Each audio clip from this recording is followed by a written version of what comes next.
तरी सर्वांना माझी एवढीच विनंती आहे, आता न्याय दिल्याशिवाय उठायचं नाही। तरी आता एक मला एक बातमी कळाली आहे की जे पाठीशी आहे काय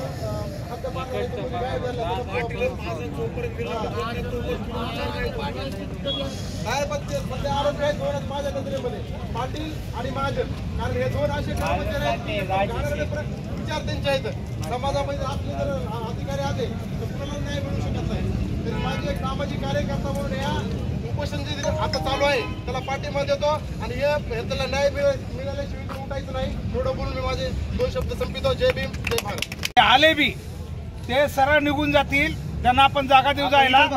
आपण मात्र एकही व्यक्तीनं इथून कुठं त्यांच्या बरोबर फोटोन असलं कुणीही तरुणांनी, कारण आजची वेळ आपली त्याची नाहीये। ते नंतर येणार आहेत, त्यांनी सांगितलं नंतर मी येणार आहे, आज फक्त भेट द्यायला आलेत। तर कुणीही समजा विनाकारण हे पळापळी इकडं तिकडं काही करू नका, जागेवर बसून राहायचं, कारण हे आंदोलन चालू राहणं महत्वाचं आहे। त्यामुळे सगळ्याला सूचना आहे, ते जरी गेले समजा ते जातील, येऊन परत जातील, आपण मात्र इथून कोणी उठू नका, ही आपल्या सगळ्यांना विनंती आहे, सगळ्या समाज बांधवांना।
Gracias.